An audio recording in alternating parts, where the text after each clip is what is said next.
Eric Burmeister, Polk County Housing Trust Fund Executive Director, as we get all set for a very special week next week. Right, Eric? That's correct. Next week starts Affordable Housing Week.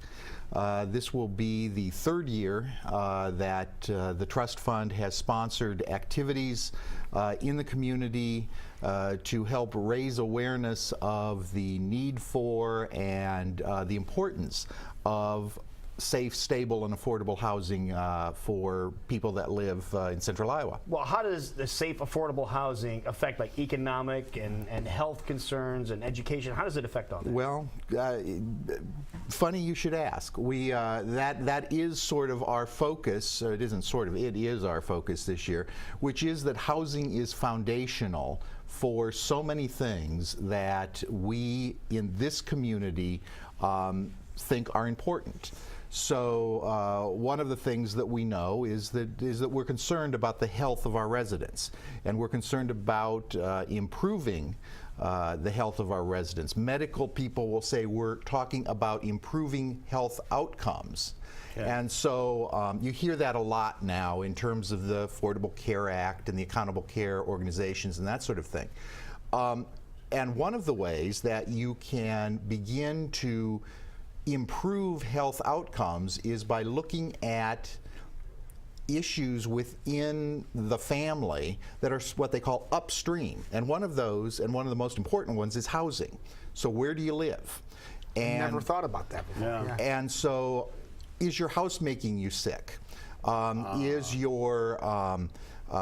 the fact that you're paying 50 or 60% of your income just for your rent creating health problems for you in terms of stress? Or more importantly, are you not going to the doctor because you can't afford it because you don't have any money left over at the end of the month? After your housing costs. Because you're paying too much for your housing costs. So same with education. So we're concerned about K-12 education. We're concerned about how our students are performing. Well, we know that 2 or 3 moves during a school year will effectively cancel what that student has learned for that year. It literally put them a year behind. Well, I didn't realize that. Wow. So, and a lot of the reasons for moves is what we call housing instability. It's not because mom and dad are moving to a nicer, newer house. Right. It's because, you know what, we're going to get evicted, or we're going, or guess what? Mom and dad found some place that's $25 a month cheaper to live, and so we're going to move again. So we can have food and medicine. Right, so we can have those things. And so those sorts of, I just like to say it's foundational to so many of those things. Where does the funding come from, and what do you define as affordable? Sure. Well, first of all, let me take a quick stab at what's affordable, because that's a question a lot of people ask. And it really is very personal.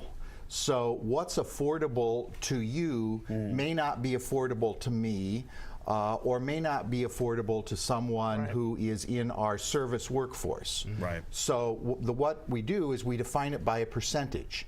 Okay. So housing is affordable if it takes no more than 30% of your income, your take-home pay. Okay. Gotcha. Okay. So if you're making $2,000 a month, if you're bringing home $2,000 a month, then your housing costs should not exceed about $600. $600. Okay. Gotcha. Mm-hmm. So, now, you brought some displays with you. Can you kind of explain what this is all about? Oh, absolutely.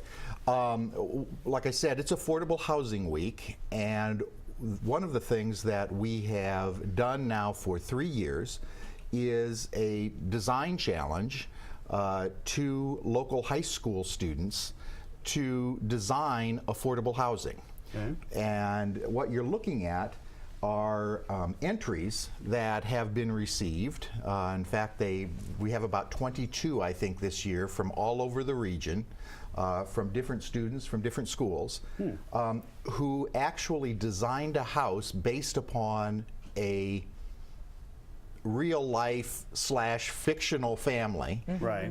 That we sort of challenge them to say, design an affordable home for, well, it's Kimberly and Ethan.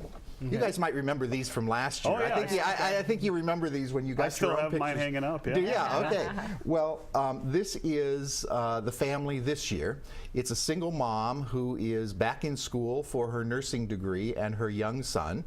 And she is looking for a place to call home that fits some of the very unique needs and wants that she has. You know, obviously she's got a young son. She's also a musician in the evening, so she loves. She Yeah, needs take that all into play. You take that all into play. All right, though, you have events coming up next week. We want to make sure we only have a little bit of time left to make sure we let people know about. What do you have going on? Well, next week we start out the first public event that we have. Oh, very good. The first public event we have is the Landlord Forum, and that forum starts at 8 o'clock. And goes till 10:30, and it's at the Ramada Tropics, which is Merle Hay and I-80? correct. Okay. And that is for landlords and property managers who want to learn more about what is available to help them rent to lower income folks. And so that'll be a breakfast, and we have speakers coming that on different topics like fair housing and that sort of thing. The event at 15th? On the 15th at the Tomorrow Plan is at the Botanical Garden. That's sort of we're sort of embedded in there as part of a update on where the Tomorrow Plan is after 2 years, and we'll be talking about housing. A really important one is Housing Matters, which is on April 16th at DMU, and that is a time when we will hear from experts about the three things that you talked about: how housing is foundational to health, education, and workforce development. Excellent. Now, if people want more information on this, where can they go to get that? They can go to our website, which is www.pchtf.org, and if you look in the upper part of the homepage, you'll see something. You'll see the calendar, and if you click on the calendar, you'll get a listing of all of the events and the registration links, and all of them are free. Excellent. Wonderful. Eric Bramarster, thank you very much. you. Good to see you. Thanks for being here. Eric. Thanks a lot. Appreciate it. 7:51.